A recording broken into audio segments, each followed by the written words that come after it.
That was your cue to start, Jenna. We fucked this up. I said you were gonna start. Yeah, so you should have done the 3. I fucked it up. Sorry. Oh, it was my bad. Okay. Well, hello everybody, and welcome to another episode of We Watch Shudder. Now, we're not going to start over. That's going in. Fuck it. Yeah, forget it. Thanks for keep going. Out. Just run. Just drive a truck through it. Just go. Fuck it. Hey, thanks for tuning in to a new episode of the show. Where the fuck have we been? We've been, man, don't even get me started on the kind of month that July has been. It's been crazy, ridiculous, and we just keep running into roadblocks and shit because for a lot of reasons. And well, we're back with an episode finally after what, like 3 weeks, Jenna? Yeah, something like that. In fact, Forbidden Fruits was the last one we did, which was the end of June. Oh. All right, yeah, it's been a while. It's been a minute. But we're back. If you saw, obviously, on the episode title, we're talking about Exit 8 today. If this is your first time checking out We Watch Shudder, thank you for checking out the show. If it's not your first time, thank you for coming back. Normally, my co-host Michelle is here with us. Michelle has been taking a little bit of a break from the show while she deals with far more serious stuff in her life than I've had going on lately, but so Jenna's been filling in for us. Some of you know her, some of you not. But Jenna, she's here with me, aren't you, Jenna? Normally, I would say like, who's here? Man, I'm just fucking this whole thing up. It's like I've completely forgotten how to podcast. If it's your first time listening, it's normally a little more polished than this. I don't know if I would say polished, but I mean, at least the intro. It's a little bit more focused. Maybe. Yeah, focus is probably the better word for it. To be fair, at least I'm confident that this is so. A little peek behind the curtain, guys. We actually about a week or so ago sat down to try and record a Michelle in Review episode because Michelle is hoping to be back with us very, very soon.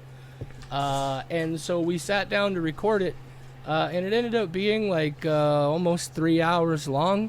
And I sat down to listen back through it, and I realized, oh shit, what happened here is that it had just been so long since we had all just sat down and fucking shot the shit about movies and stuff for a while, that this fell completely out of podcast region and was just a group of friends sitting around fucking bullshitting about movies, and it was a lot. It was a lot. Yeah. We might at some point for the few ultra faithful out there who for whatever reason get off on listening to our ridiculous shit. I don't know what it's just like. Some people are like, we don't even watch the movies. It's like, why are you listening? Because we're fucking ridiculous. But so maybe we'll put it out there at some point. But oh man, was it real long. Yeah, pretty much just 3 hours of us being real chatty. Yeah, which was fun for sure. But I just, man, I can't imagine people would. I can think of like 3 people who might find that amusing. I know Deadhead Dan definitely would not want to listen to that. But well, we're back. We're here for Exit 8. Jenna, when did you first see the movie? I watched it, I believe, like 2 weeks ago when it came out on Shudder. So you didn't see it theatrically either? No, I was not able to catch it theatrically. And then I know it had been like on other streaming services for a while, but I was patiently waiting for it to hit Shudder. Yeah, I really wanted to be able to see it on the big screen, just because I'm trying to go to as many smaller independent horror movies in theaters as I can, just because, I mean, we've got this really great time for horror going on right now. And the more the better each movie does, the better it is, rising tide raises all ships and that whole thing. I wasn't able to make it. Oh, sorry, I was just going to say it's been a wonderful summer for like smaller budget indie horror, so. Yeah, and this one is in that category for sure. Yeah, I think the budget on this, I did a little digging, and it's apparently somewhere between like $1.5 and $2 million. So a little bit more than Obsession, but not quite as much as Backrooms. But I also did not see it until it came out on Shudder. I watched it when it initially dropped because we were going to do an episode right away for it, and then we weren't able to make that happen. So I actually did get to watch it a second time. I just finished it, as I like to do right before we sat down to talk about the movie today. So it's adapted from a video game. We were talking a little bit before we hit the record button. You have played the game? Yes, I have. So Michelle told me about this movie and the game it was based on, in a Michelle review a while back, and she was like, yeah, the whole idea of the game is you're like walking around this space that repeats itself, and you have to look for differences in things going on in the space, and determine if you're going to keep going or turn around and go back. And I'm big, like I was saying, I'm big on like frame analysis and looking for hidden things in images and horror movies and stuff. And so I was like, that sounds like it's right up my alley. Unfortunately, I have shit manual dexterity, and even with tinkering with my mouse settings, I was not able to get myself really comfortably navigating through the whole thing. But so I had an idea of it, but I had never played it. You played it all the way through to the end? Yeah, I'm pretty sure I beat it. Yeah, it's a like a Spot the Anomaly game, which I am a really big fan of, even though I'm maybe not like the best at them. But I do think they're very fun. It was kind of interesting because I remember hearing that they were adapting this, and I thought, like it is very repetitive, and that's kind of the point of it, is like each lap around this like subway platform.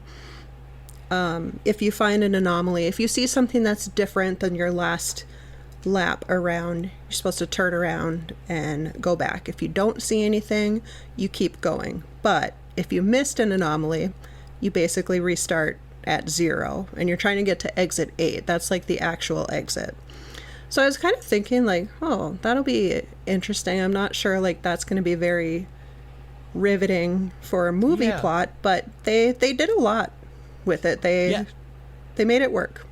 I was very curious, even just from what I knew about the game and the little bit I had played it. I was very curious how you were going to make this a feature-length film. And you're right. They found a very interesting way to do it. I have a whole lot of thoughts about this movie. I have I don't know. I guess we'll find out how much to say when I start saying it. You actually took notes, I believe you said. Is that correct? Yeah, I have a few key notes that I wrote down, and then I didn't get a chance to rewatch the movie, but I watched like a couple of recap videos while I was working today, so I feel refreshed. One more question then before we get into the meat of everything. Right away, because you knew the game and you were familiar with what was going on here, from the jump, the first time you watched this, were you immediately also playing Try to Spot the Anomaly? Yeah. Yeah. Yeah, for sure. And I like kind of knew like some of the areas to look. Like the one that always got me in the game was the posters that are in that one stretch of hallway, because... Be careful. We don't want to do too many spoilery type things right now. Yeah, that's true. It's interesting because it's such a minimal setting. Yes. And there's only just like a few things to look at in each like section, each segment of the hallway, so you wouldn't think that it would be that difficult.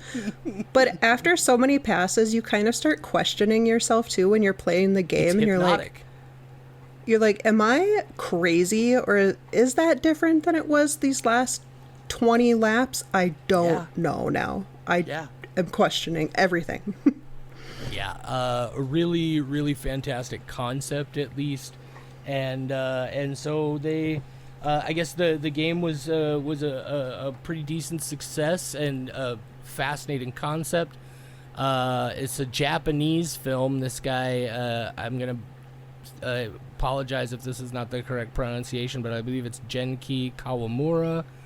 I was looking just briefly at his filmography. He did a movie called Monster that has been on my watch list for like forever. Well, I guess he was a producer on it, but I haven't seen it. This is like his third feature, but it looks like his second feature, but it looks like the first one was not even like a horror or thriller type movie. But that's actually one thing that I did want to talk, because this movie is definitely it's got its spooky bits, right? But I pulled it up on IMDb, and IMDb, I gotta know who's responsible for assigning the different genre classifications. Oh no, what do they have it classified as? Well, it's not even so, some of these are flat wrong, but you'll understand what's significant about it when I read them to you. First one, of course, is Japanese, which is fair. But it says Japanese, body horror, folk horror, monster horror, psychological horror, psychological thriller, supernatural horror, action, adventure, and then just plain old horror for good measure.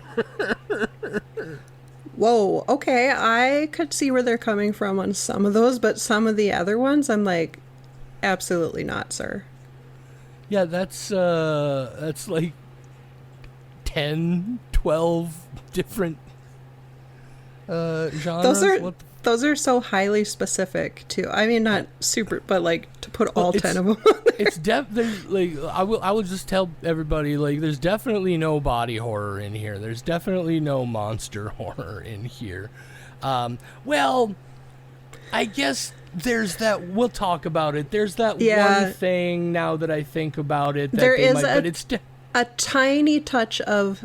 I guess I wouldn't have called it body horror, but there's something that's very like, disturbingly borderline body horror. It's a stretch for making it a genre classification of the movie. Yeah, I don't think it that doesn't require necessitate the tag for it, but yeah, I would I think I described this to somebody as a spooky drama. Yes. Yeah, it's definitely I think supernatural horror is fair in a way. Psychological horror, definitely. Yeah, for sure. But yeah, it's and there are moments where it's like it gets real. In fact, there is a specific moment about 2/3 of the way through the movie, or actually it's kind of the climactic moment overall. But a moment where one of these performers gives us what I think is just one of the most pure representation of what the emotion and experience of horror is, and I really liked that moment specifically. But anyway, well, as long as we're starting to dig into it, I'm gonna give everybody the descripy script here. Luckily for us, the descripy on both Shudder and IMDb is exactly the same. It's exactly one sentence, and it only tells us the basic framework that you would know if you had any even general awareness of the game already. It says, a man becomes increasingly desperate when he realizes he is trapped in a subway station, needing to complete a mission to get out. Exit 8. Rated PG-13. 2025. Yeah. Hour 35 minutes. Jenna. Hit us with your spoiler-free thoughts. Yeah, I would say that's the most vague description that they could have while still kind of telling you what it's about, but that is overall the summary of what it's about. It's what it's about, but at the same time, it's not what it's about at all. Yeah. Yeah, there's definitely a lot of underlying takeaways from this movie here and representation, but yeah, I really enjoyed this. I thought it was really fun. I was excited to see how they were going to adapt it from the game. I think if you have played the game, you'll probably really enjoy this. Or if you are somebody who likes maybe like a really simple plot, because overall it's, you know, it's repetitive, and that's kind of the point, is that he is kind of going through these same sections all the time and kind of having to learn from going through them. So if that does not sound appealing to you, you're probably not going to enjoy this, because yeah, it's not scary per se, but it has a lot of creepy, like uncanny valley type moments, and that kind of stuff really gets me. So if you were expecting it to like really scare you, that might not be the case, but it's definitely got some great moments and a lot of fun, and I really liked the way that in parts of it, they definitely made it feel like the game too, which was really fun. I really enjoyed the film as well. Obviously, we're gonna wait. We decided we're gonna finally wait until the actual very, very end to give our scores, because so frequently the things change up when we get a chance to talk about it.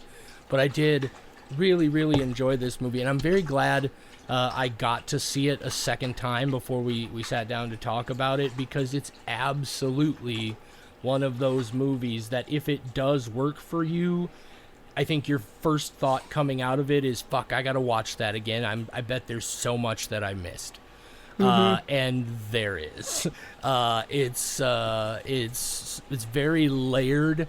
It's very nuanced. And what I love about it is, to me, so there's this whole craze going on right now about liminal horror, right? This whole idea. And I am a grumpy old grump, and it bothers me that the term liminal is evolving in its cultural usage, because it seems to me like it's starting to just mean like, oh, things that are repetitive or things that are abandoned, and I've always felt like the concept was supposed to be more than that. This movie, it's not a movie like, say, maybe like a Skinamarink or something that's going for just like a more pure liminal experience.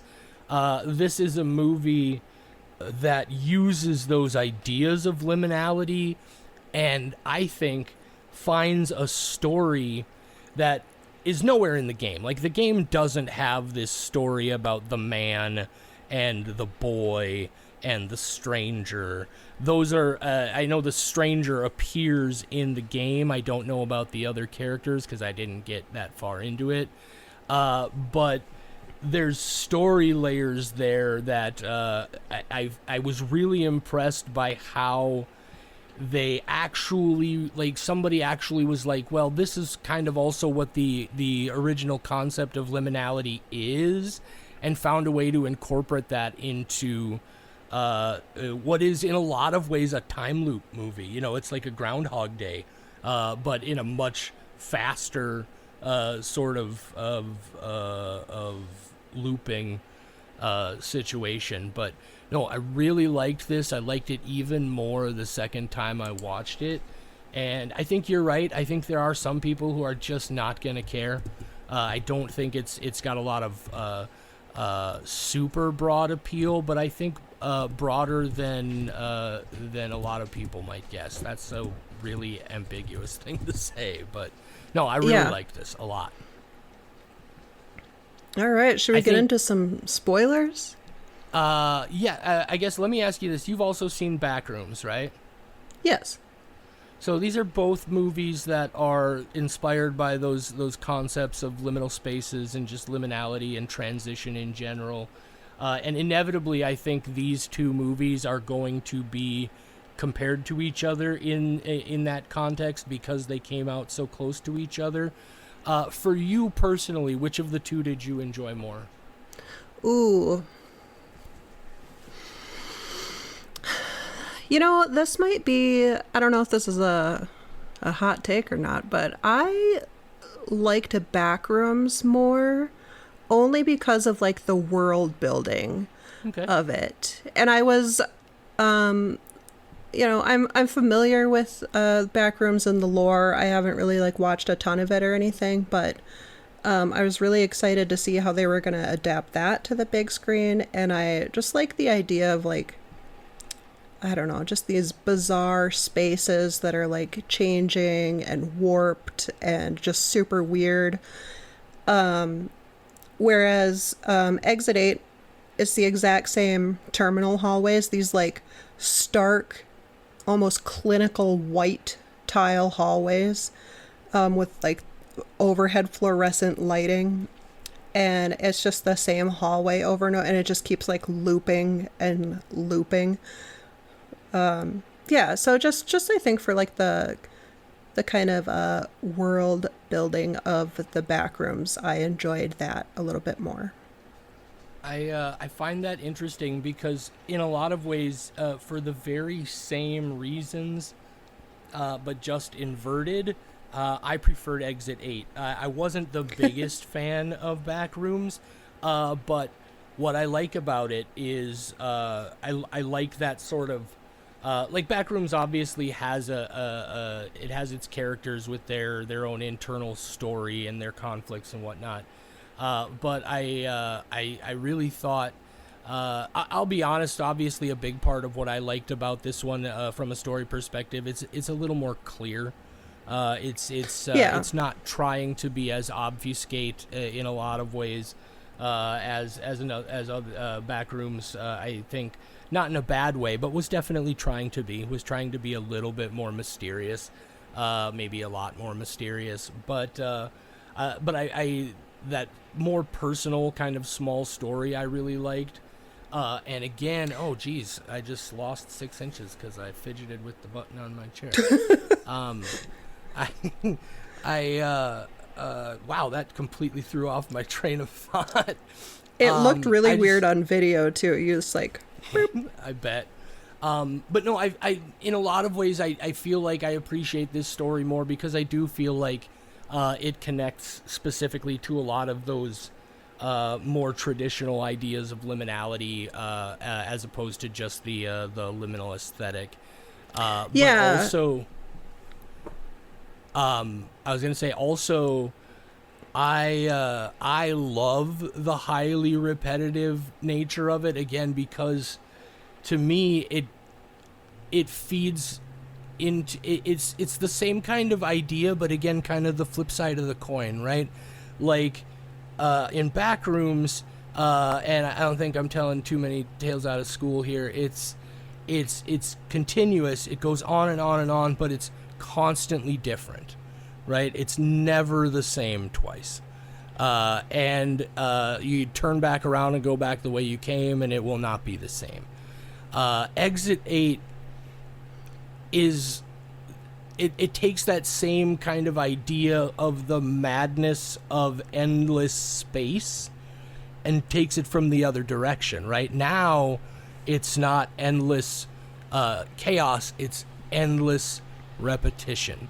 It's the same thing over and over. And the difference is there are just slight twists. And to me personally, that feels...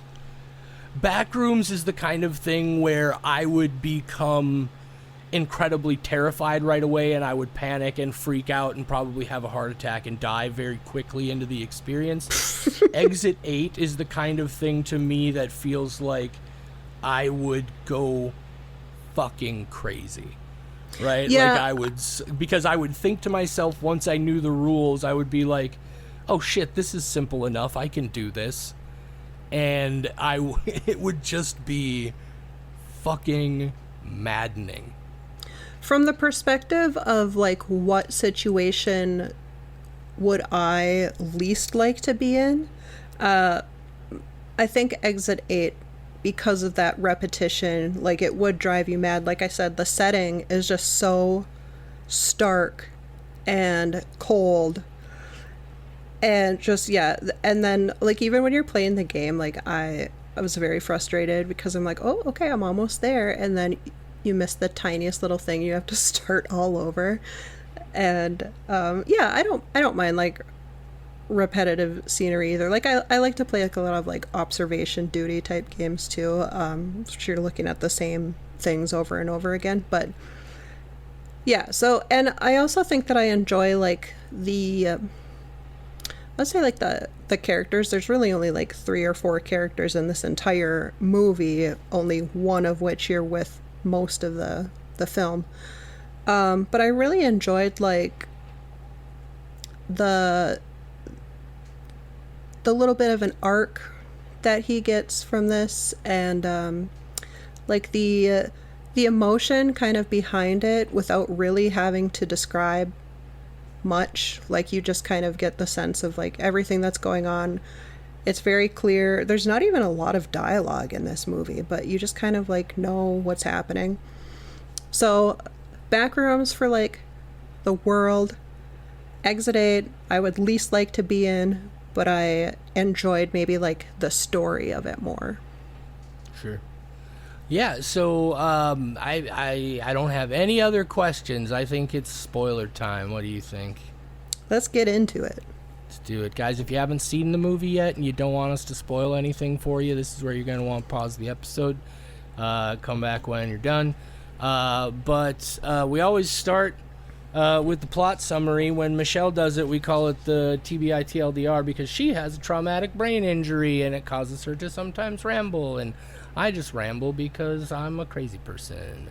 Do you want me to do the plot summary, Jenna, on account of how I just finished watching the movie? Yeah, you go for it. All right. So, Exit 8. We open up and it's a first-person perspective shot, like in Halloween, but not in Halloween. There's a person on a subway, and they're listening to Ravel's Bolero, and they're thumbing through their phone on the crowded subway. And then all of a sudden, over to his side, some dude, or there's a baby crying, and just crying a lot. And then this dude standing right in front of the crying baby just starts fucking screaming at the mom and berating her. And everybody in the subway car is startled right away when he starts yelling at her. But everybody just immediately just turns back around and ignores it, while this lady just gets a new fucking asshole torn into her by this dick on the train who's just freaking out on her because of a crying baby. And we see the character whose vantage point we're from kind of look at it almost with a delay, like we're like, oh, are they gonna do something? Are they not gonna do something? And they just turn back, and we see the reflection in the door of the subway car, and it's this dude. I don't think we ever know his name. He's pretty much just referred to as the Lost Man. But his phone rings, and he looks down at it, and there's a lady's face on it, and he ignores the call. And then the subway car opens up, and he gets off and walks into the terminal station. And the phone rings again, and so he answers it. And we learn very quickly from the conversation a couple of things. This lady is somebody that he used to be involved with, but is apparently very recently broken up with. But she's at the hospital and has just learned that she is pregnant.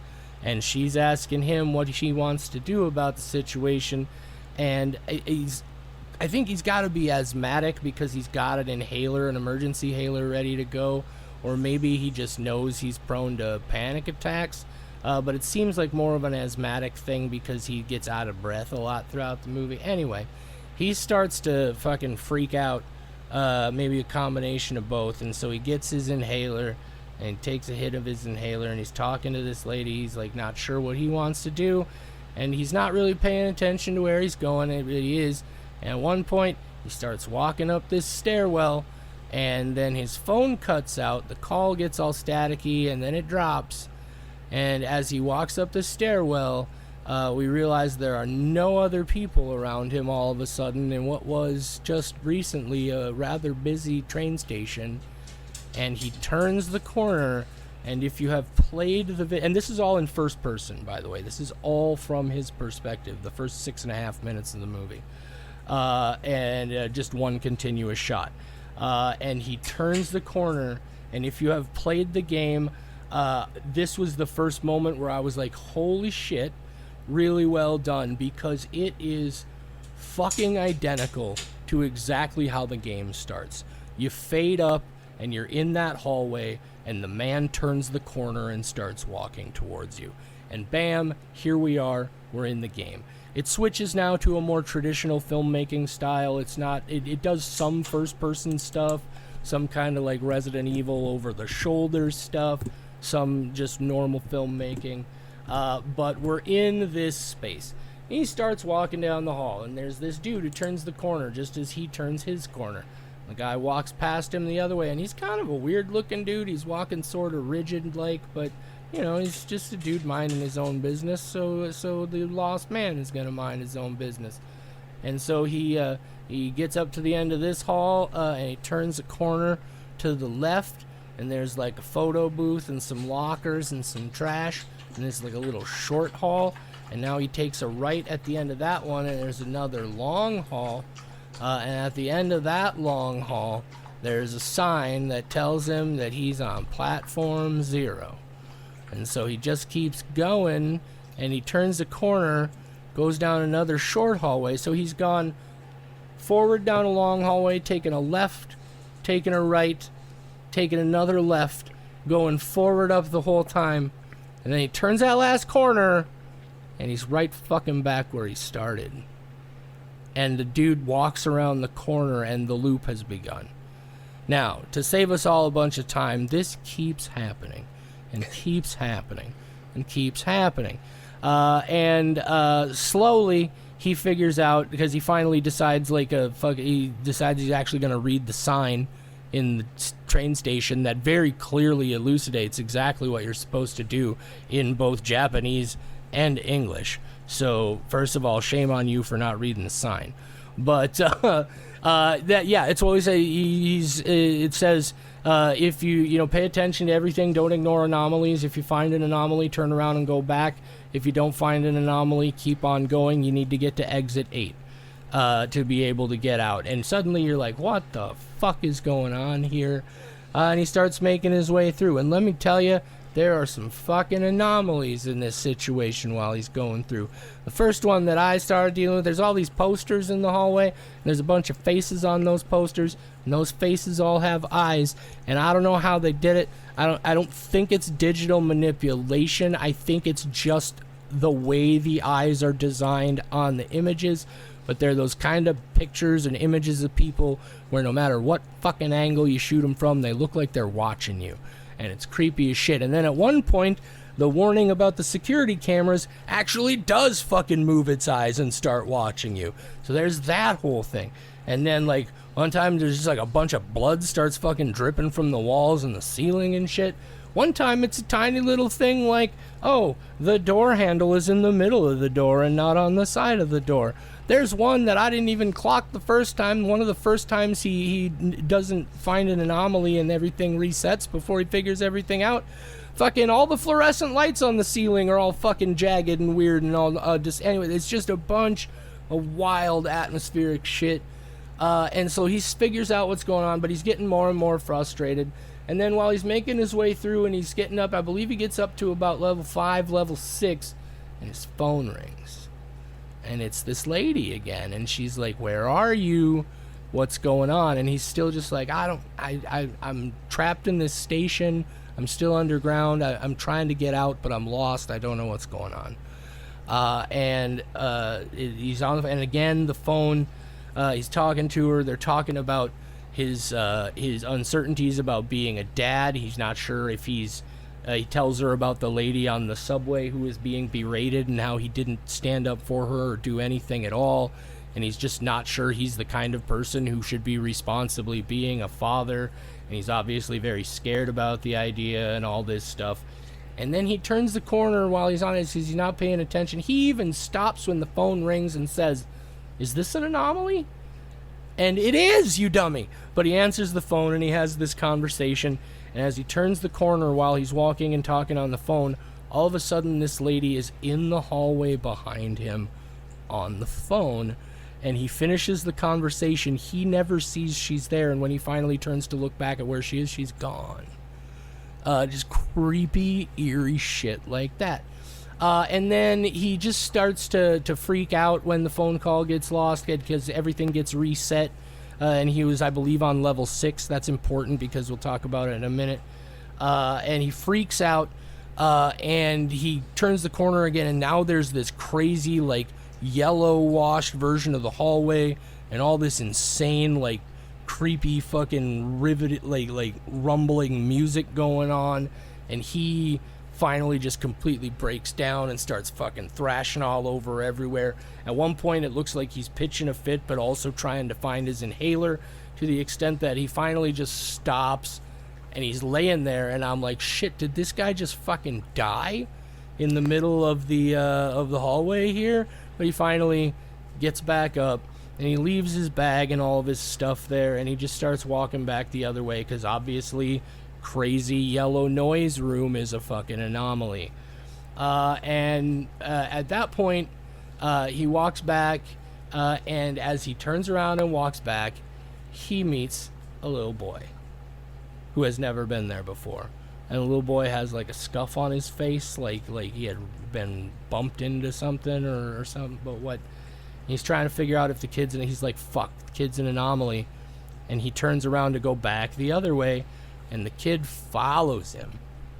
And when he gets up there, the number has gone up, which means the kid is not an anomaly. Maybe.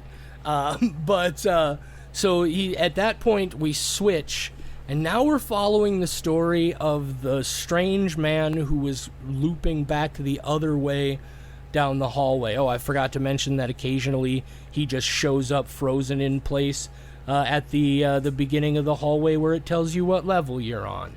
Every now and then, he just suddenly turns up standing right behind you with that creepy fucking smile on his face. But we now cut to his story, and he's a person now, right? He's not that frozen NPC sim walking around in the hallway. And we see him walking, and he's clearly in the same situation that the other dude is in. He's lost. He's trying to find these anomalies, and we realize very quickly that the boy is with him, and the boy doesn't have the scuff on his face yet. So somehow these two guys have... I think the idea is at some point they had met up. I don't think the boy was with him when they both went in there, because it seems like the kind of place where everybody goes in individually. And so they're walking around together, finding anomalies and shit, making their progress, and they get up to level 6. There's in their loop, instead of the strange man coming down the hallway, there's like a younger, I would want to say like older, like maybe 17, 18-year-old teenage girl, maybe 16, who comes walking down the hall in her school uniform instead of the strange man. And at one point she stops and starts talking to them, and I believe this is on level 6. Level 6 seems to be a place of severe fuckery, is what, anyway. And so she starts talking to him, and they get the idea that she's not an anomaly, she's a real person. And then she starts getting weird and asking all these weird questions and saying all these weird theories, and then she starts looping like she's a skipping CD, just repeating the same line of dialogue over and over. And then her voice starts getting weird, and they realize, oh shit, she is an anomaly. And they run away, and they get away from her, and I don't remember exactly what happens, because a lot of it, even as a viewer, gets really hypnotic. But eventually they get away, and they're making their way through, and they get to a level, and I believe they're still on like level 0 or level 1, and they come around the corner, and it tells them that they've jumped all the way to level 8, and there's a stairway leading up and out at the end of the hallway. And this is so obviously an anomaly, but at this point the guy has been driven mad. He sees the exit. He can't stop himself. The boy tries to stop him, but the man runs up the stairs, and the next thing we know, the boy starts walking back away because he knows this is an anomaly. He has to turn around, and as he's walking away, the man, now in his strange man looping repeat character, starts to loop through the hallway. So something happened to him when he went up there that now I assume the implication is he's trapped here forever. And there's thematics to that. We'll talk about it. But now the boy's all alone. Oh, he got the scuff on his face because he was trying to hold the guy's arm to keep him from going up the stairs. And the guy pulled his arm away and the boy fell down. He didn't attack him or anything. It was an accident. But the boy, that's how the boy got the scuff on his face. And so the dude runs up, and as the boy's walking away, this is where he runs into the lost man coming back from his shitty encounter on level 6. Like, maybe that level 6 part is just why they happen to cross over there. I don't know. I don't think so, because I got a theory about that too. Well, not even a theory. They tell us what's going on here as we move along. So now the lost man and the boy are together, and we, as they're walking away together, the lady from his phone call appears behind them again. And they turn and they see her there, and the boy calls her mom. And then he talks about how he never met his dad, and very obviously the implication is this is the dude's kid, and there is some fuckery about his... Like, this is obviously something happening that's connected to his uncertainty, this transitional period in his life where he feels disconnected and adrift and has no idea what to do or where to go. And I love it. And from here, things proceed very quickly. He tells the boy that it's not his mom, it's an anomaly. They run away. They start progressing their way through. And they finally legitimately make it to what should be the Exit 8 level. Or they're getting close to it. But as they come along, all of a sudden there's this crazy, like, the Shining fucking torrent of blood that comes pouring down this hallway with the Exit 8 sign in it. And they start running away, but they're never gonna escape, and the boy falls. And so the lost man runs back because he knows at this point that whatever's happening here, this is his kid too. And so he runs and he picks the boy up and he lifts him up onto the Exit 8 sign and to save him from the torrent of blood, but he gets washed away and we don't see him again. And now the boy proceeds after all the chaos, and as he's moving on, he makes it to the level 8 sign, or the Exit 8 yellow sign on the side, where from here, in theory, he would turn left, go down a short hallway, turn right, be in the main hallway that should take him to the exit. But we don't see him again from there. That's the last time we see him, well, except in the flashback later, I guess. 'Cause after he got washed out in the blood, the lost man has a vision of him and the boy and the lady on a beach, and she makes a very sort of dark comment about how the boy is getting wet because he's standing in the water on the shore. Meanwhile, he's being sloshed in a torrent of blood. I don't know why I keep saying torrent of blood. I love that phrase. But, and they have a whole conversation about, you know, he's like, I'm afraid to be a dad. I don't know what's going on. And she's like, yeah, that's kind of the whole thing. At some point, that, like, life is uncertainty, right? And you have to make your decision and hope for the best and do the best you can to make sure it was the right decision. And that whole sort of, like, the general thrust of the movie. Again, they're not, I wouldn't say it was ham-fisted in any way, but they're also not trying to make any secrets here. And so he comes back to consciousness, and when he comes back, what we see is we just come back with him walking around a corner, and he says, "One more time." And I didn't catch it the first time, but on the second time I hear him say that. And my question now is, after he got separated from the little boy, how many fucking times did he end up having to continue going around this thing before he finally got there? Anyway, he gets there to the Exit 8 level, and when he gets to Exit 8, it's a stairway going down. And it looks like the exact same stairway that he came up. And you'll remember from the beginning of the movie that as he was going towards that stairwell, there were a ton of people coming out of it. But he looked down at his phone, and all of a sudden, all the feet passing by him just, like, slowly peter out, and now there's no people there. And as soon as he gets out of the empty stairwell into what we can see is a very busy platform below him, people start walking back in, just one at a time, and we think, oh shit, are these people going up there to get stuck? He kind of looks at him like, fuck, should I do something? And the next thing you know, just crowds of people are going up there, and you get the impression that if he were to turn around right then and go back up that staircase, it would be perfectly normal, and he would never have this experience again. But fuck that, he's not going back up there. We're not taking that goddamn chance.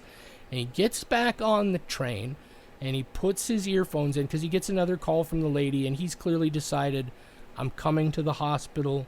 I'm gonna be there to at least help you through this, because they never say he's gonna actually be the dad, but he's actually at least stepping up, making a decision. He's embracing this thing in his life, and he's going to do it. And he gets on the train, and as he's standing there, he's listening to Bolero, and he's thumbing through his phone, and off to his side, a baby starts crying. And a dude starts yelling at the mom, and it's the exact same scene from the beginning of the movie. Oh, I totally missed. There was a point earlier in the movie. There's a double whammy thing here where at the beginning when he's on the bus, he looks out the window and he thinks he sees something in the distance. And then later in the movie, he opens this random door in the hallway and he looks out and he can see the train in the distance, and it's him. This whole sort of loop over kind of element again. But anyway, he gets on the train, and at this point, he finally turns, and just as he turns like he's going to walk over there and do something about this asshole, bam, cut to credits. That's the movie. Sorry I rambled so long. Exit 8. Jenna. Yeah, those are the things that happened. Most of them. There's I'm already thinking of, like, there's the sign that the very first time we cut from the perspective shot, and we see him standing in the hallway, we see him from as if we're in front of him. He passes under the exit 8 sign, and immediately on the back of that sign it says turn back, turn back, turn back. And what I love about that is, if you don't know shit about this movie, like, that immediately tells you that something is amiss, as long as you catch it. But and this movie is full of that sort of stuff. I don't know. Talk about some of your thoughts on this movie, Jenna. You had some notes. You had some things you wanted to bring up. Yeah. Well, like you mentioned, there's a lot of, like, kind of slightly more subtle things too that kind of hint at what's going on, because you never really, like, find out how he got into this situation. He's just got off the subway, and now he's in a weird non-ending subway platform with everyone disappeared. But when they first, like, introduce him, you know, because his ex is calling and he's kind of, like, blowing her off. Like, I think he sends her to voicemail and she leaves a voicemail for him, so he doesn't even answer the phone. And then as he's, you know, walking around, you kind of figure out, like, oh shit, he's kind of stuck in this platform now. When his, like, little character title comes up, Lost Man, the letters that appear first spell out test, and then the other ones come into focus. And then similarly, when we see when we switch over to the walking man's perspective, the letters that appear first in his name spell out hell. So yeah, I'm pretty sure he took the false exit 8, and now he's definitely destined to walk down the same hall for eternity because of that. So he's stuck in his own personal hell. And part of that too was when he encounters the woman when he's down there, and she's asking him if he's just going to go to work every day until he dies and just do the same thing. And I was like, oh, that kind of hit me a little bit too. Yeah. So wait, a sidebar. Here's how I know, like, maybe I should go back to therapy or something, because this movie, that is, like, the most such a vague thing to say, but I was like, is she talking to me?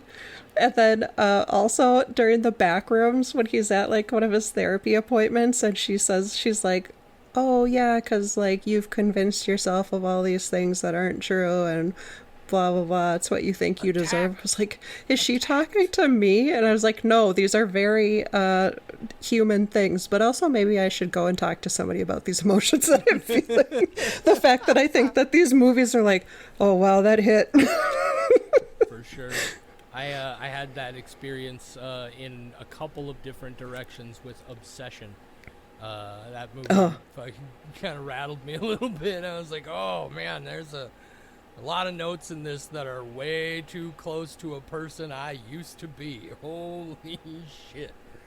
But no, and that's what I love about this, right? Is so,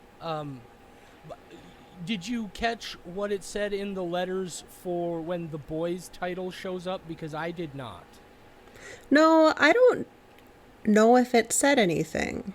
I don't think it did. Because what could it say with those letters, right? Like, I can't even think of what it could say. I guess maybe I'll have to go back and check. But I'm asking you because, to be totally honest, I didn't catch all of that with the letters saying test and hell. I didn't catch that part of it. Oh, So, it's like those parts of the words just kind of like come into focus first, like just a little bit yeah, before the rest of it. that's what's weird is I remember the way it comes onto the screen, but I didn't Oh, clock that it was words at all. I just didn't clock it. But that's awesome. So yeah, it's giving us a little bit of context there. yeah, Um, and I noticed at first, like when they introduced the Lost Man, I was like, that said test, I'm pretty sure. So I feel like I would have noticed if the boy had something going on, because then when the Walking Man came on and it spelled out like hell, I was like, okay, all right, they're doing something here. So unless I just completely missed it, I don't think the boys had anything, but I could be wrong. sure. Well, and that might tell us something about who the boy is, you know, because like the only other time we do see the boy is in that sort of vision with the three of them on the beach. Yeah. So I think the argument could be made, and there's a certain amount of this in the mythology of Backrooms as well, is that a lot of this experience is being constructed from his own psychology, right? And Yeah. so while that might not be like his son from the future or something like that, it's a representation because whatever this place is using his insecurity and uncertainty against him. It's a literal manifestation of his sudden complete inability to move forward and make a decision about where he's going from here. And that's, to me, you mentioned something in there about how we don't even really know, like the moment that, again, to me, the moment where on a second view that we know it's happened is he's walking towards that stairwell, and there are a lot of people coming down that stairwell, kind of indicating that it's a pretty, and the whole place has been busy this whole time, right? Yeah. And so again, he's looking down at his phone because I think that's when it starts to glitch on him. And so he's looking down at his phone, and when he does, again, it's first person, and you can see a lot of legs, a lot of feet walking past him on the floor, and the number of people slowly dwindles. One last person walks by him on the left side, and he looks up, and he is alone in the stairwell. So Yeah. that's where the transition happens. And you know, that's what I like, because that's the idea of liminality, at least in the original sense from when it was coined, is that experience of change and transitional spaces where you know you're not where you were, but you don't know where you're going. That whole, and the way it very much used that idea as a way to tell a story around this video game that is just a Spot the Anomaly repeating just sort of observation game that also fits into more modern liminality ideas, I thought was really, really smart and really well done. I think it showed a level of commitment to the concept that a lot of other people might not have gotten to. I really liked that element of it. Yeah, I like that they added like a little bit, or a lot of it, I guess, of a story to it. Where in the game, I don't recall there being like any type of like really story. Like you're just in this platform now, and you have to figure out how to get out. There's no like character development or anything, but game. Yeah, there's no characters. No, there are people who appear, but there's no story.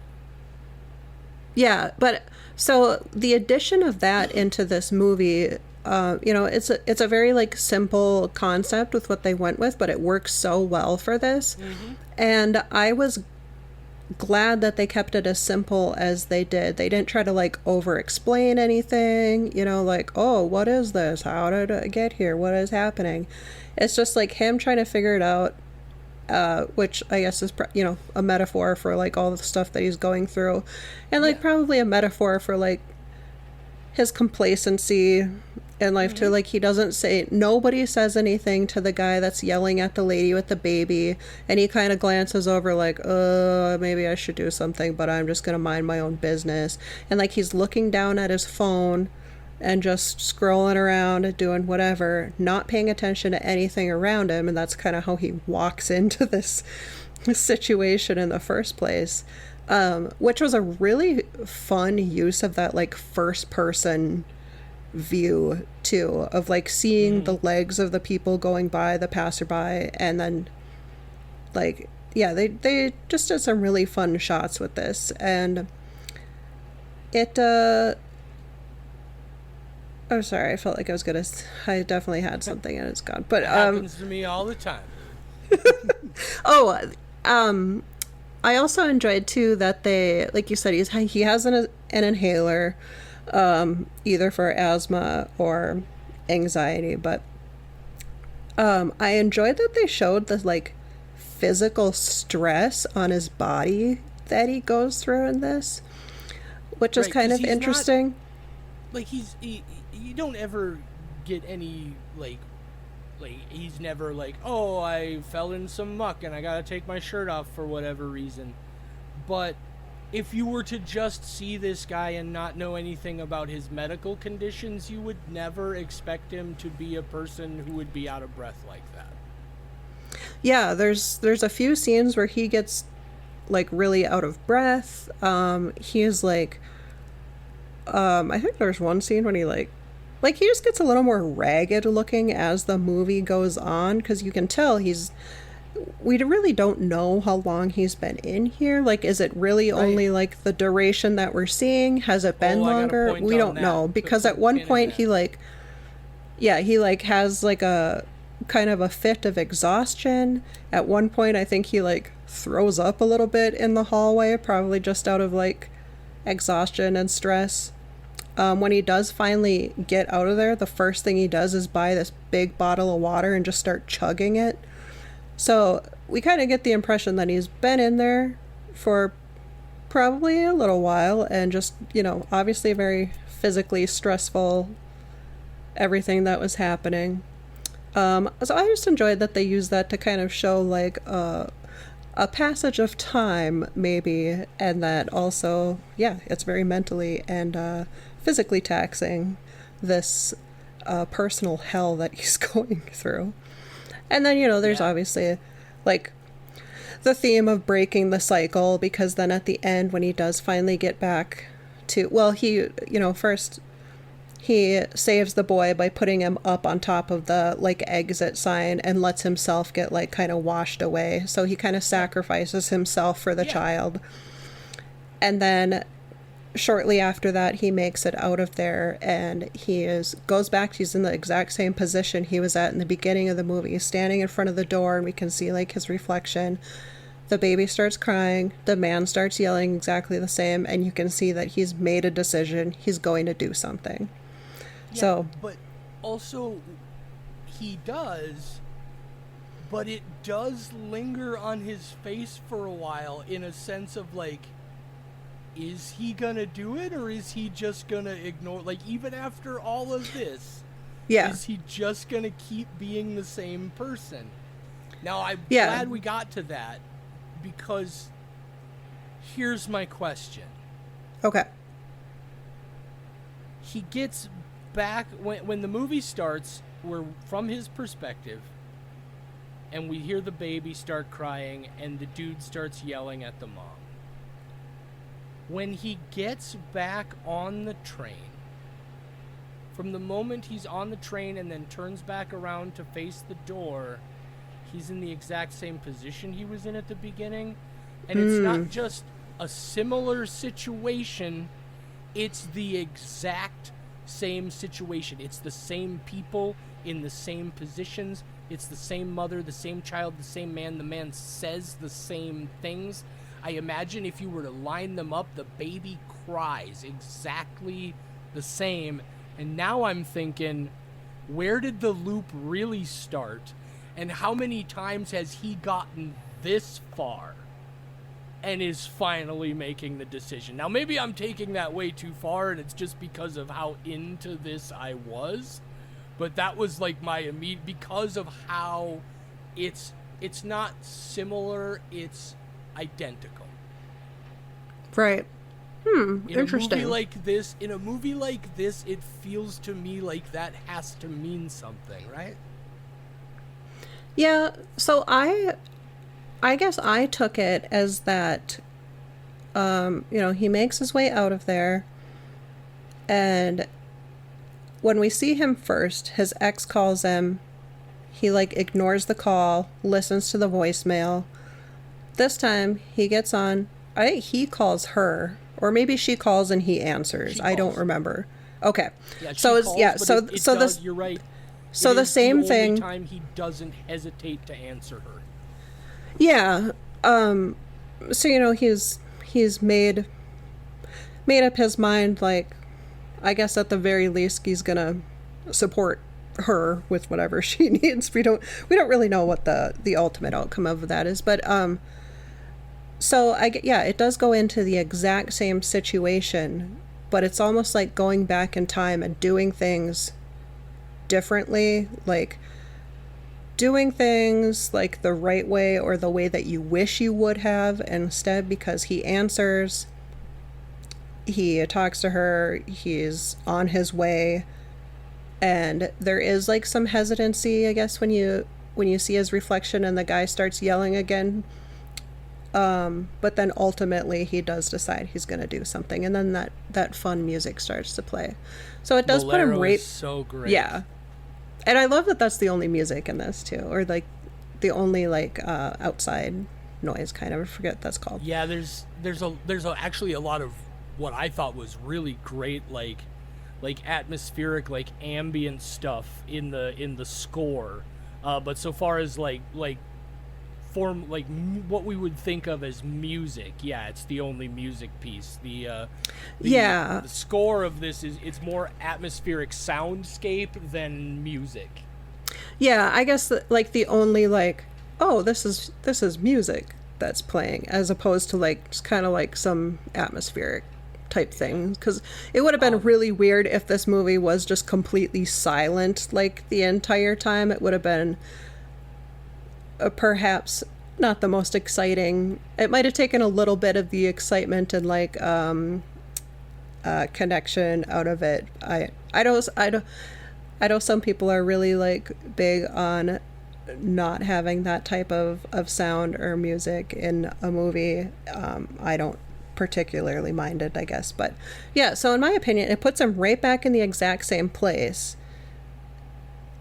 so he can make that decision. Just a little bit more symbolic than necessarily indicating a loop. Yeah, I took it as symbolic.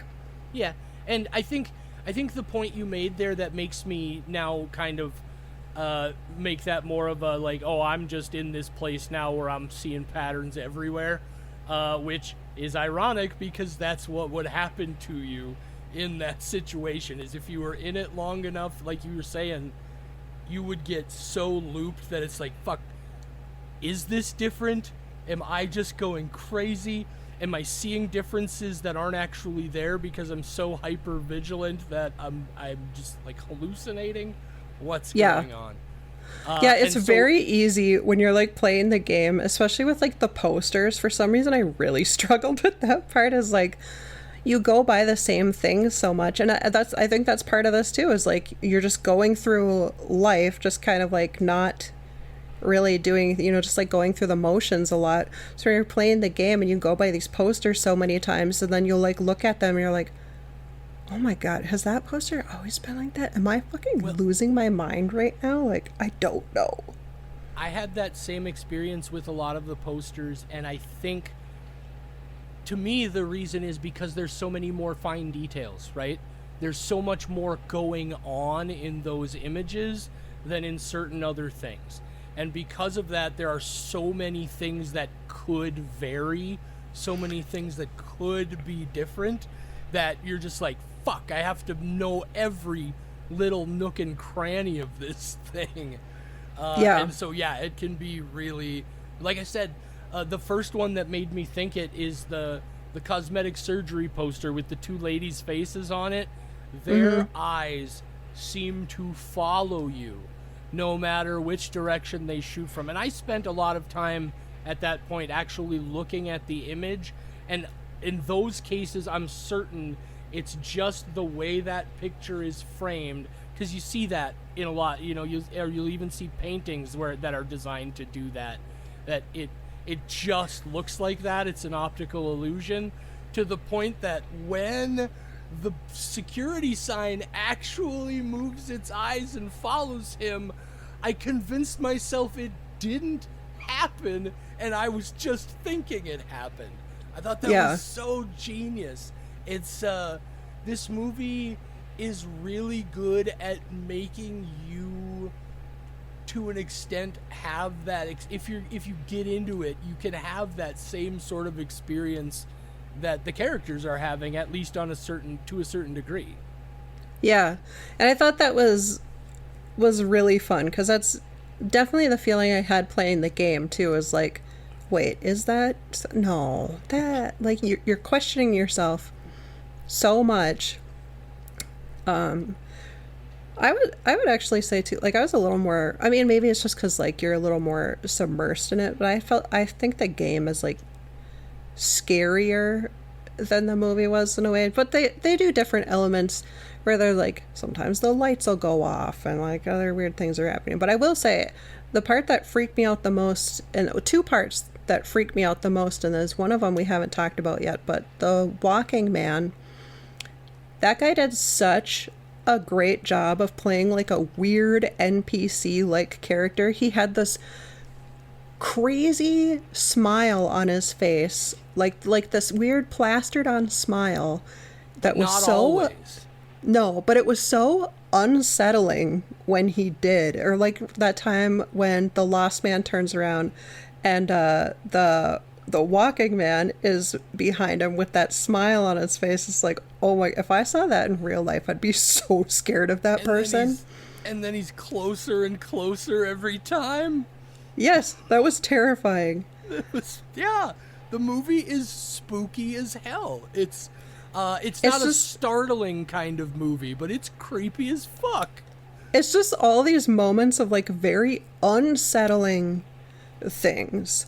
The other part that perhaps the tag that said body horror in the IMDb description is, I don't remember where specifically or what the context is that he finds this, is when he opens that door and it's a dark room and there's these rats crawling around, but they're like body parts. Like one of them has like a human ear attached to it. One of them has like an eyeball. Okay, so here's where that also plays into this whole experience is being constructed out of his own mind. First of all, they were hairless rats, naked rats, and it was like they had human facial features grafted onto them, And I don't know if you noticed it, but at the beginning of the movie, when he's scrolling through what appears to be like a Facebook or some such thing, some kind of feed on his phone, there are like bits of text and then images.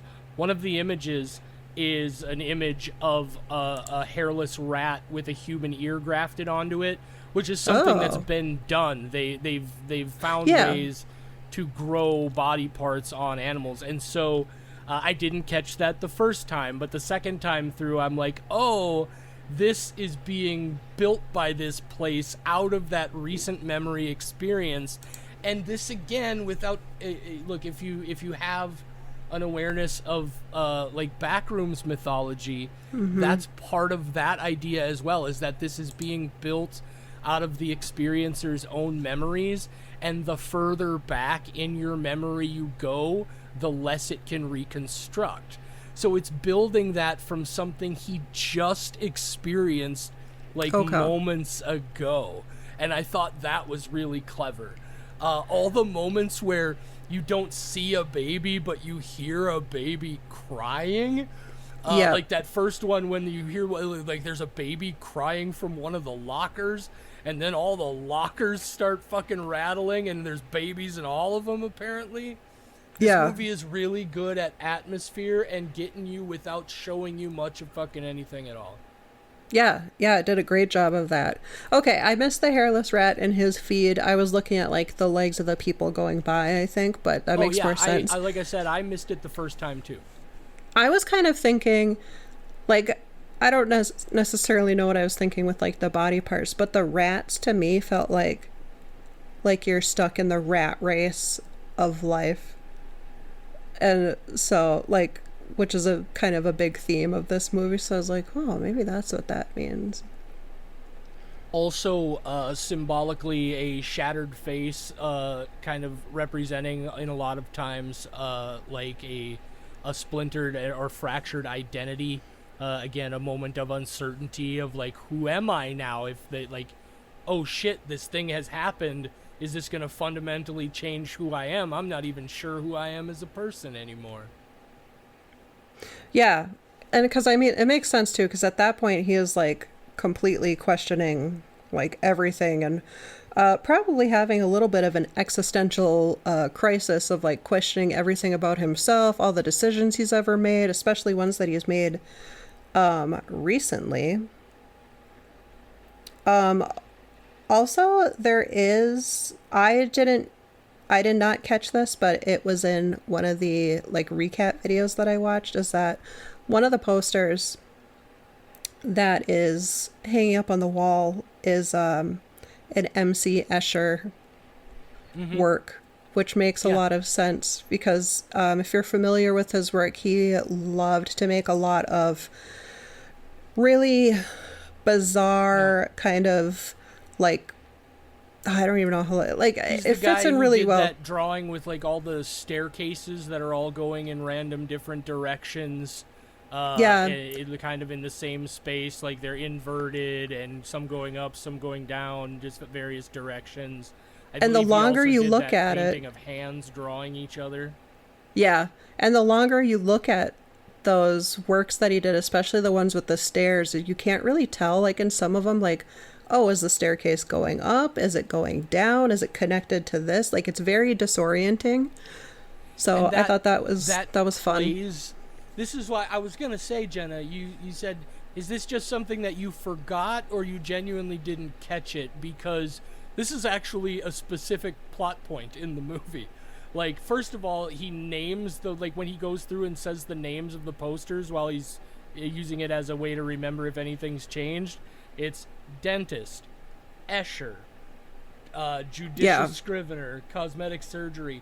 But there's a point, and this is while he's just after he meets the kid, there's a point where he stops to look at the Escher again. And of course, the Escher is an infinity symbol, which looks like an 8. You know, it's exit 8 for a reason. But he's looking, and he has this moment of, wait, it's different, right? It's not this, and this is what we were talking about. You would get looped in so much that you would start to not even be certain if it's different anymore. And the boy convinces him to come with him just runs off because the guy thinks they need to turn around, but the boy's like, I'm sure he will follow me. But yeah, it's a brilliant thematic inclusion. Yeah, I don't know how I missed it because I remember him reading off like the names of the posters, but Escher should have definitely stood out against especially like the other ones. I'm willing to bet, Jenna, that you didn't miss it the first time. There's just a lot to digest in this movie, a lot of details, and it probably had just slipped your mind. I'll tell you this much. I had completely forgotten about the rats with face parts on them when I sat down to watch this again. I completely forgot those were in this. There are a lot. This is a detail movie in a lot of ways. It is. I definitely wish I would have had time to watch it a second time, but yeah, like I probably will. But there's like some of those details that I would love to catch again, and like with the Escher thing when he's reading the posters, I think at that point too, because that's like when we're first in the tunnels, and like I don't know, I kind of felt like I was taking in the atmosphere and like the kind of like quote unquote reality of where he's at and like what's going on, and like him trying to figure things out versus looking for some of those details, I guess, which is what a second viewing would be really great for, because I already know what's happening and what the story is, so now I can pay attention to some of those things. Yeah, it's definitely I will see it again at least. This is going to be one of those, like, maybe not to the same level, but I'll watch this at least once more because I'm certain there are things that I've missed along the way, little details still. A couple of questions then that I want to ask you, some side elements of this here. Mm-hmm. We never learn why the strange man is there. We get a little bit at one point. He says something about how he says, I was supposed to meet my son today, which I thought was very fucking interesting considering the theme of everything else. Now, do I think that means he's some kind of parallel to the Lost Man? No. I think maybe it's there again as more of a symbolic tie-in than a literal connection. Yeah. But the other thing I want to ask you about the strange man is, we also never learn anything at all about the NPC teenage girl who is an NPC in the strange man's reality, who clearly is also in hell.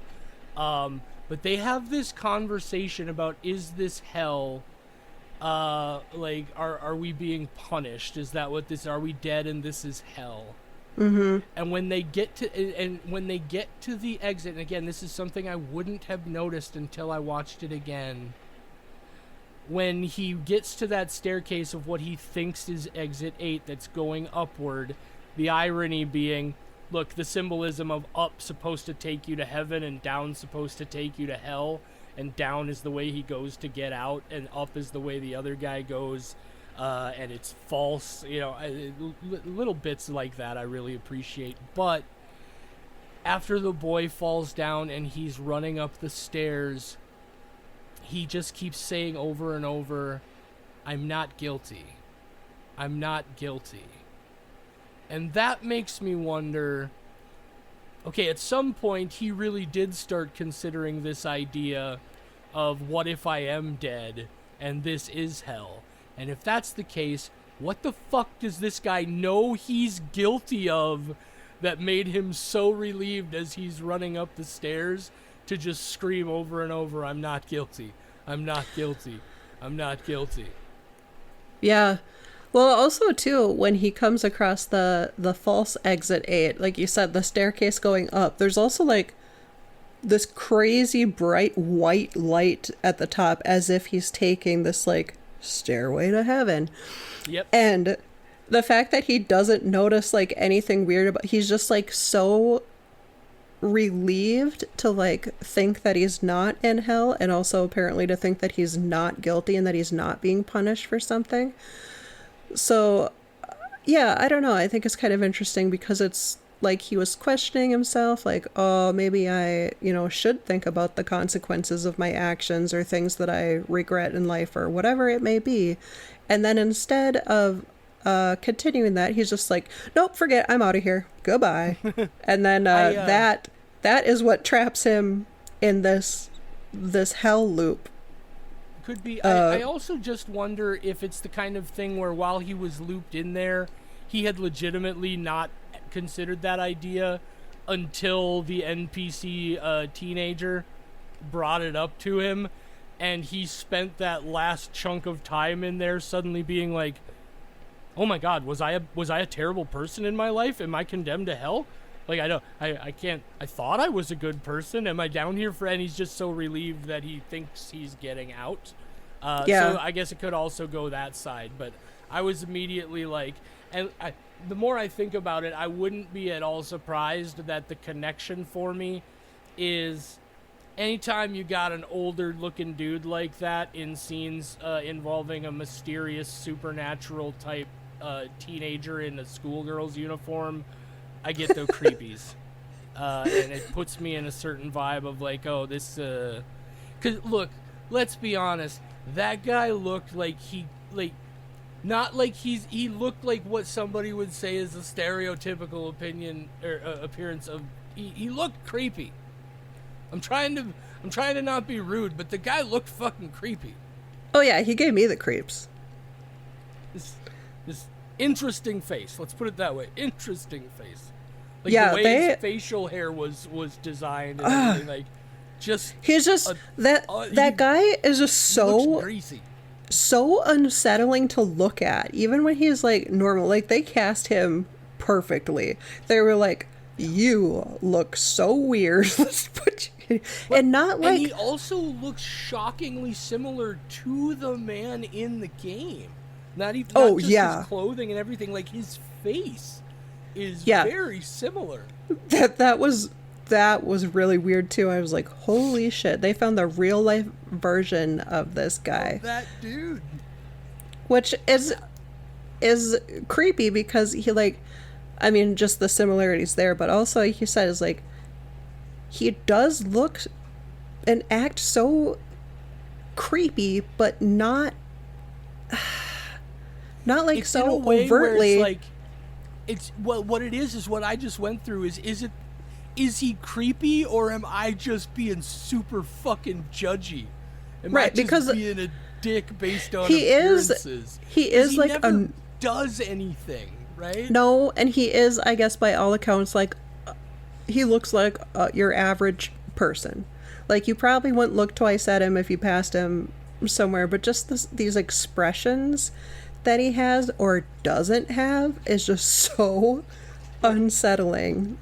And again, this is a me thing, but I'm sure other people have the same experience. I hate saying it because I feel like such a dick, but you put a dude who looks like that alone in a room with a little boy, and I'm immediately at least fucking suspicious. All right? You put a guy like that in a space with a teenager in a schoolgirl uniform, I'm immediately at least a little fucking suspicious. There's context there that I think is fair. But I think that's also all deliberate, right? Yeah. Because you're right, there is no reason. He does absolute. The first time we actually meet him, he's taken on this little boy that he met in here that he doesn't know. It's just a little boy who's lost in here, and he's legitimately trying to help the kid. And my first reaction is he gonna try to fuck that kid? Like, that's like this movie plays on that, or maybe it's just me. I don't know, but yeah, I thought they did just enough with that character to, like, I often have problems with movies that don't give us enough. I feel like this movie gives us enough with the lost man and the primary story that I'm then able to appreciate that we then get other levels of it. We get a little bit of the strange man, less than we get of the significantly less than we get of the lost man, but we get a little bit of the strange man, and then we get just the NPC experience of the teenage schoolgirl situation, and so we kind of have this understanding of what this is at the end, but we also have these other stories that are just tastes of like, ooh, what else might be going on here? And I'm sure a bunch of people in this day and age were immediately like, oh, we gotta turn this into a series, and every week it's just another story of somebody getting trapped in the back rooms or in the exit 8 hallways. And it's like, no, dude, we don't have to know all the details of all the stories. We just need to understand the function of what's happening. And that's something I really appreciated about this movie. This is, and I'm not saying it's better or worse, this is just the kind of story I like. Again, I don't think it presented any of its themes in a ham-fisted way, but it didn't try to obfuscate anything either. This movie wants to be understood. And to me, that's the thing that I experience with certain other movies, is I feel like in a lot of ways the director or the filmmaker's their point was to not be understood. Their point was to leave you completely uncertain of anything that's going on. And that's fine if that's your, but like, you know, I don't like onions either, so I'm not going to eat an onion.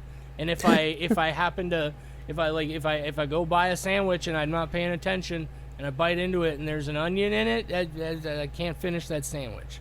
You know what I mean? So it's like, it's not the sandwich's fault, but I really appreciate the way this movie told its story, the way it developed its characters. I like the way it layered, like I said, the original sort of ideas of psychological liminality with this new kind of liminal aesthetic that's going on. This is a fantastic movie. We're finally there. I'm gonna drop it. This was a 5 skull for me. Especially after seeing it the second time. This movie is real fucking good. Michelle told us that this it was back at the end of May, so some other things have come out that might have shaken things up a bit. But at that time, she told us this was definitely one of her top 5 movies of the year. It's definitely a contender for my top 10 at least, because I've got several 5 skulls already. But yeah, I loved this movie. What would you rank it, Jenna? Yeah, because it does have so many like elements that they're explained enough, but also there's some room for like interpretation. Like some of the things that you and I were kind of like, oh, does it mean this or does it mean this? You kind of get to decide what it means, maybe to you personally, or maybe what you think it means to the character personally. And it does have a lot of layers, much like an onion. You know what? Or an ogre. This is a 5 skull for me too. Yeah, this was really, what a fucking year we're having, Jenna. Like, there have been so many great goddamn movies, streaming releases, theatrical releases, 2026. Now, what that obviously indicates is that what we all know is the whole fucking world is on fire. Like, when horror movies are great, the world's in real rough shape. It's a hellscape out there. Yeah, it's we live in a nightmare, and it's just. But goddamn, do we get some great fucking movies out of it? Holy shit, this year has been awesome, and this is just another part of it. I fucking loved this.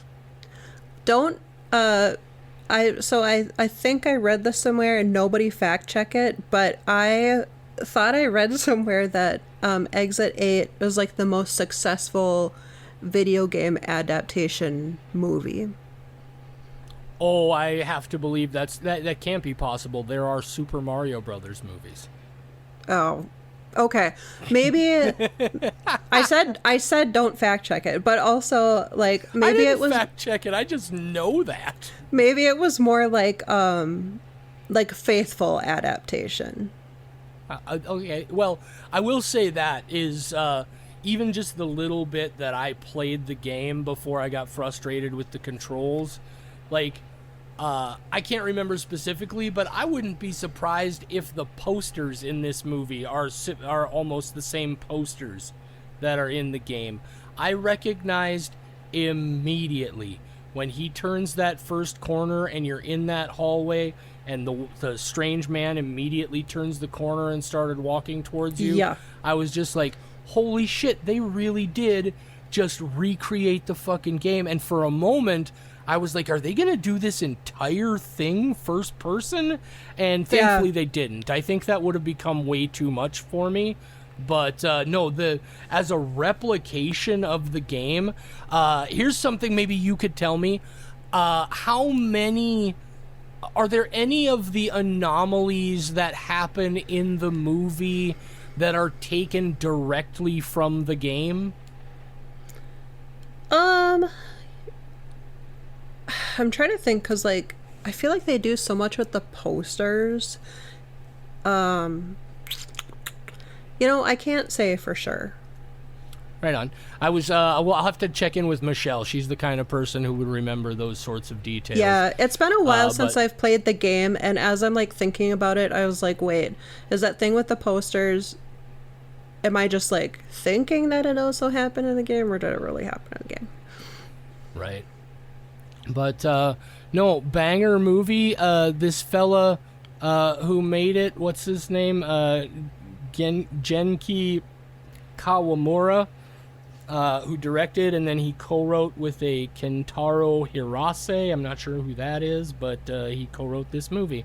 I'm not sure who either of those fellas are, except I know they made this movie, and goddamn, I am definitely looking forward to seeing what else they do from here, because this was really skillfully done. I guess Kawamura, the director, has one other feature that he's directed, and he's served as producer on several films. Yeah, I'm really curious, because this is, in addition to being a great and well-told story, like, this is a movie that in the hands of the wrong director could have been a disaster. But he does such a great job of using his environment and the nuances of the game to tell the story. It's the same kind of perfect balance that I saw when I was watching Mike Flanagan's Oculus for the first time, and he's like overlapping the two timelines into one continuous thing. Just amazing direction here. This could have been so much worse, and it's just very deftly handled. Yeah, they did such a great job with this. Not only, like, it's always hard to adapt something, I think, even if it has really good bones there, because you run the risk of pissing off people who are fans of the game or of the property if you do something too different. You also somehow run the risk of pissing off fans if you keep it exactly the same. Yeah, and too fan service. Yeah, and this did such a perfect job, and the fact too that the people involved in making this, like, they don't have like a ton of credits to their names, so I think they're definitely going to do some really cool things in the future. And that first shot, like the setup of this movie, where we see him on the train, he doesn't answer the phone, that tells us all we need to know about how that relationship is going. The guy yelling that he ignores, and then like the first person view of him looking down, the people disappearing, him not noticing, still in first person looking up down that very notable white hallway with that guy coming down. You're like, ooh, we're right back in it. And then it switches to like a standard shot. But I loved that setup with the first person, and I think that was such a fun way to like start it off too, and it got us into the environment so quick. We were like, oh, we are right there in that platform. Yeah, and it again, because of how busy it is right away when he gets off the train, And so like, even sort of subconsciously with the feet all disappearing and the sound slowly starting to just gradually become emptier, like, you know, immediately as soon as he turns the corner down that hallway that something is wrong. Like, something is very wrong. And what I love is, again, like, the very first time he passes the exit 8 sign, on the back it says turn back, turn back, turn back, which we see again later on in the movie, at least one more time, maybe more. But yeah, it's this movie it did an incredible job, and that all happens in 6.5 minutes. Yeah, like 6.5 minutes they establish everything you need to know, or at least everything you need to know at the beginning to be able to follow everywhere they're gonna go. And that that starts first with fucking incredible writing, and then really great directing on top of it. Yeah, they were like, how can we set up the audience for what they need to know about this main character without him even saying a single word. And like, kind of the premise of it happened so quickly but so well done. There's like, it's just those like nice little details that's like, this is wonderful. And I like it too when like you can just, you know what's going on, you know, like the emotion of a character without them even having to say anything, without them having to explain anything or over explain anything. One of the this is gonna, where I'm going on a different movie here for a second, but like one of those one of those little details that I loved is watching Hokum, and Adam Scott, you know, he has his parents' ashes, and he like takes he's gonna put them under a tree where they want it to be. He takes a lot of care putting his mom's ashes there. His dad's ashes, he just like throws on the ground, doesn't say anything, and you're like, all right, that tells me everything I need to know about those relationships right there. Yeah, and I love, by the way, I'm sorry, go ahead. Oh, I just love those, like, it feels like a small detail, but it's like, no, that's all, that's everything I need to know. All right, got it. Yeah, and I was just going to say that if you haven't seen Hokum and you're worried that might be some kind of important spoiler, it happens very early in the movie. It's a very early establishing thing, so we don't worry about that.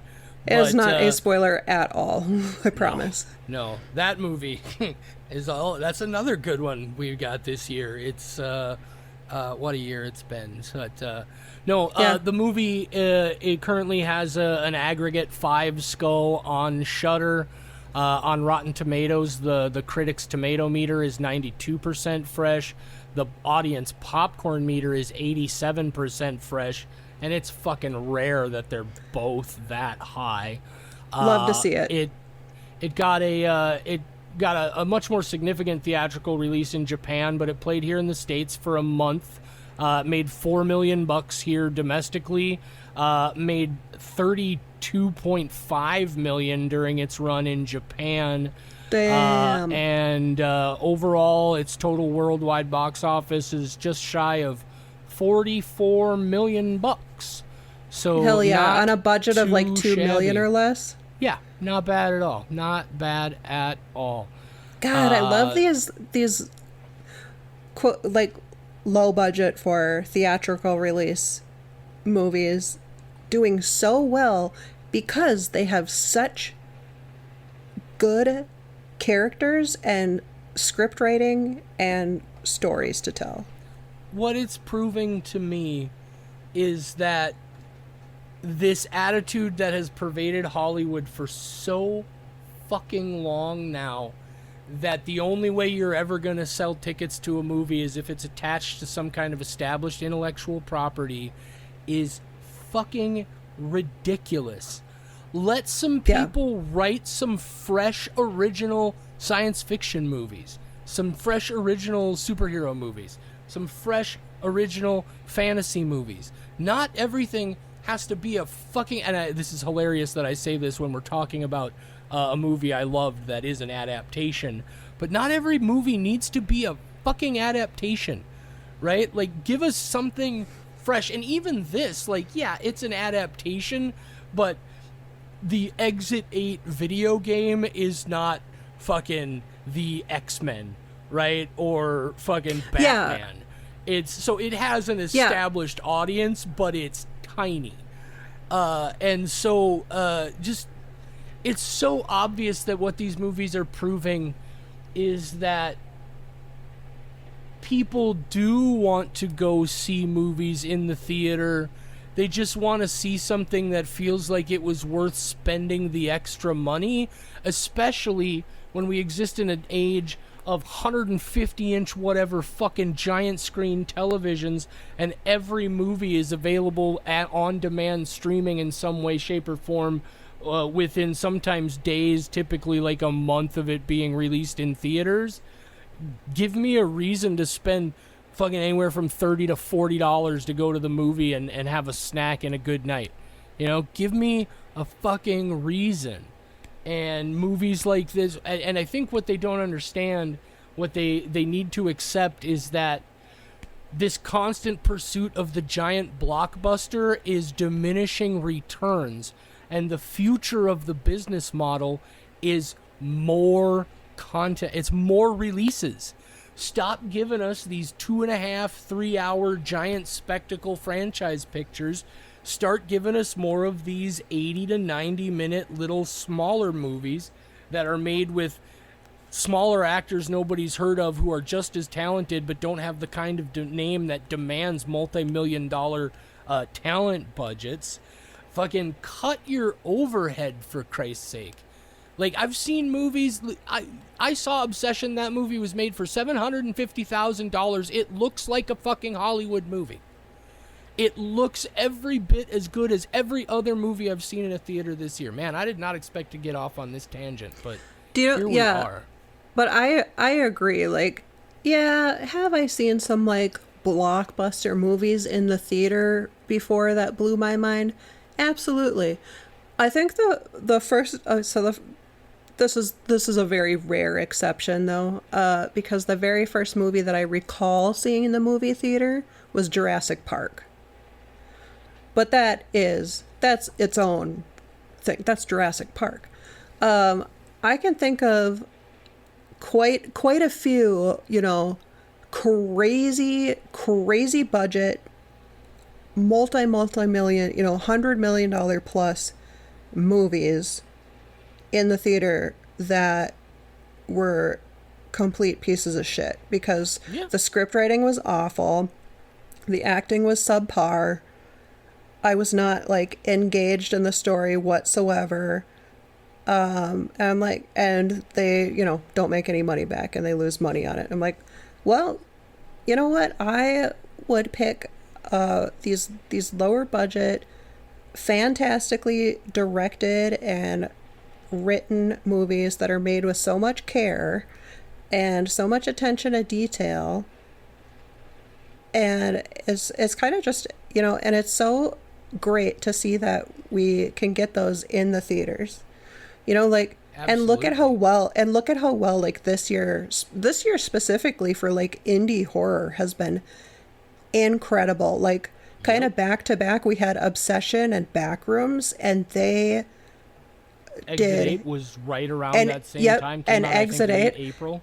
And all three of these movies have done incredible. Like, Obsession, the amount of money that it has made back and the amount of praise that it has gotten, which is so well deserved too. But it's like, look at what you can do when you have a good script and a good story to tell. And I don't care, like, I don't mind an adaptation so much as long as it's, like, something that's worth adapting. And I think you nailed it when you said, like, Exit 8 was worth adapting because it's such, like, a...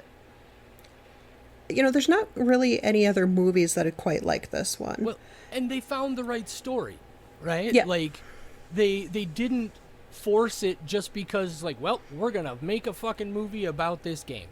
They found the right story. You fucking hit the nail on the head about how one of the biggest issues is, and I can't break it down in specific detail because it's a feeling, right? It's an experience. But one of the biggest issues for me with so much of this stuff these days is it all feels like creation by committee, right? It feels like there are so many layers and so many different elements of inputs. This classic too many cooks spoil the broth situation. These movies that are coming out of nowhere and being crushingly successful are unique individual visions. Yeah, for sure. And I think also too, Obsession did well because like the actors in it, everything about it, I cannot praise that movie enough. I'm totally on the Obsession train. $458.6 million worldwide, by the way, right now at the box office.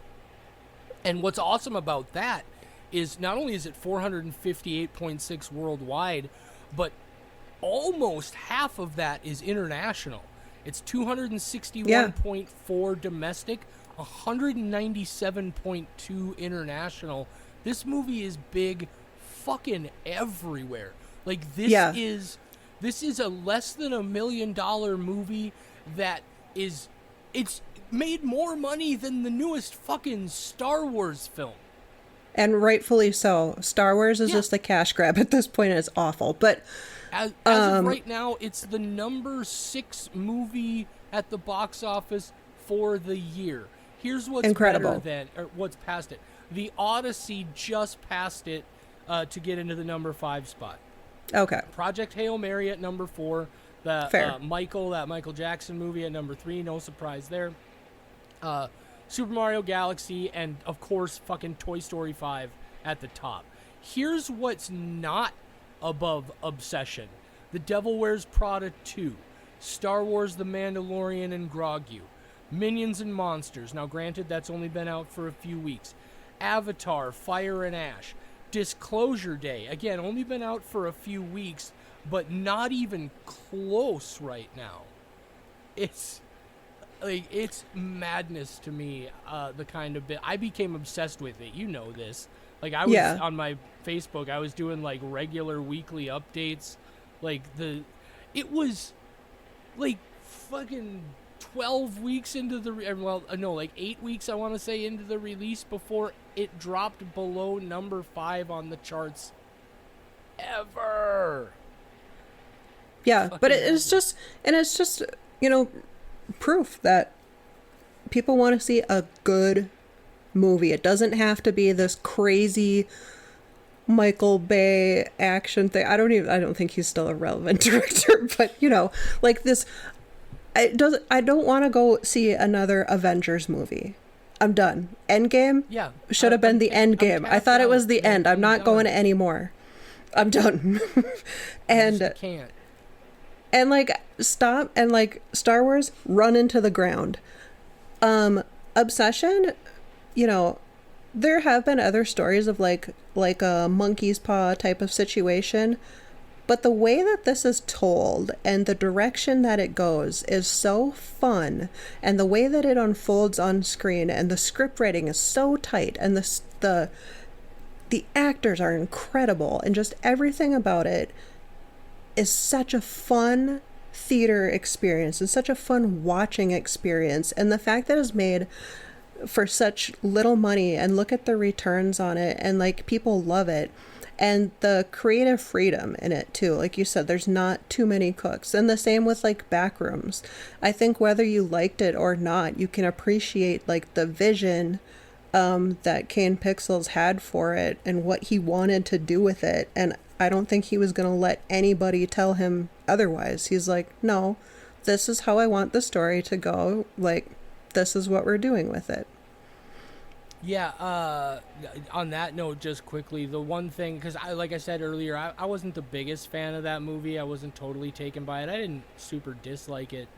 But the moment I was really solidified in my respect for the guy as a filmmaker is there's a shot at one point in that movie of a couple of houses next door to each other, and it looks like it's on, it's very obviously on a sound stage somewhere, and all the light is artificial, and you know, like it's like it's being shot for a TV series in a studio somewhere, and then you find out that yes, that's how it's supposed to look, but they actually shot it outside with real houses and these crazy floating lights that were designed to make it look like that.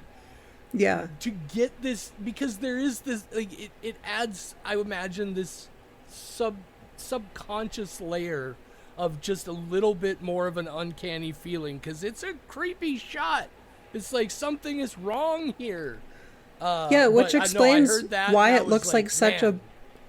Yeah, it explains why it looks like such like a believable suburban neighborhood, too. Yeah, because it is. With that uncanny valley layer over top of it.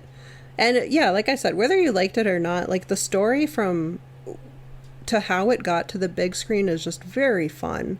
And then, you know, what they did with the budget that they had, and it just more proof of like an interesting concept, good acting.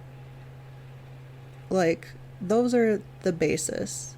And this is why I say, guys, and I've been saying it for several years on the podcast now, look, if you can, even if it's a theatrical, small independent theatrical release for a movie that maybe you're not super interested in, or you don't know a whole lot about, most theaters around the country have like a discount night where you can get a ticket for like, you know, half price, or like here in Fargo it's like $6-7 instead of the 13-14 or whatever. Go see as many of these small independent movies as you can. And believe me, I also understand better than anybody that we live in addition to several other kind of nightmares, a fucking economic nightmare, and sometimes it's just not possible. If you can't get to the theater to see them, don't let anybody guilt trip you. But fuck, man, if you got some extra bucks laying around, go see a movie in the theater. The more of these movies that continue to do well, the more we're gonna get. Yeah. Big Hollywood doesn't need my support. They'll be fine. And yeah, if they're not, and fuck them. And I don't give a shit about it anyways. But you know who I do want to support is local movie theaters, and like the Curry Barkers of the world. People with a vision who got this far, and look what it did. And speaking of local movie theaters, shout out Fargo Theater, where we're going to be having Darkest Day of Horror movie marathon coming up in October, where we're going to be screening the brand new Addams Family film, The Glorious Dead, among several other things, which I bring up because The Glorious Dead finally had its official world premiere at the Fantasia Film Festival just earlier this evening. And I'm very much looking forward to sometime soon, because we're going to be playing it at the festival. I will get an opportunity to see it a little early, and I'm super stoked on that. But there's a part of me, like, they're going to send us the screener, but there's a part of me that wants to not watch it and actually wait and see it in the theater for the first time. I don't know if I'll be able to resist. That's fun. Oh, yeah. But I'm going to try. I think. We'll see. I will probably just immediately freak out when it gets sent to me and watch it immediately, and because I'm an impulsive nightmare person. But yeah, that's that premiere tonight. Shout out to those guys. Hell yeah. And if you're in the Fargo Moorhead area, or shit, if you just want a chance to see a small movie like that in an awesome fucking gorgeous classic movie palace theater, and you got a little bit of money to maybe take a short weekend vacation, come on up to Fargo, October 3rd. You go to darkestmarathon.com, you can get all the details. We're about to send out a fucking wave of selection announcements. We made a few preliminaries for some movies that we picked up because we saw them early and they were fucking rad and we knew we wanted to have them. But we got a whole raft of stuff coming out for that as well. I don't really have much else to talk about here, and we've almost hit the 2-hour point. Jenna, should we tie a bow around this one and get about our lives? You got to work early in the morning, don't you? No, I'm actually leaving tomorrow to Indianapolis right. to go to Gen Con, the largest board game and tabletop Jenna, everybody knows convention. what Gen Con is. I didn't. You can just to say be I'm honest. going to Gen Con. Okay. Well, if you don't know, it's a board game and like tabletop gaming convention in Indianapolis, which is crazy because never in my life have I been like, oh, I want to go to Indianapolis. But yeah, so I'll be gone for like a week to that. It was originally in Lake Geneva, Wisconsin, because that's where Yes. TSR was founded. Well, Okay, and because I don't Gen mean to Con, cut the- I don't Gen mean to Con cut is named this- after Geneva. Is Geneva Convention? Geneva Con. Convention. Yeah, fuck. I'm turning Whatever. this into War a nightmare. games. My The dog. guy- the my guy- dog is one of gonna the- piss on the floor, Jenna. One of I gotta go. one of the guys who co-founded D&D. Yeah. Okay. Okay. Have a good night, everybody. Say good night, Jenna. Good night, Jenna.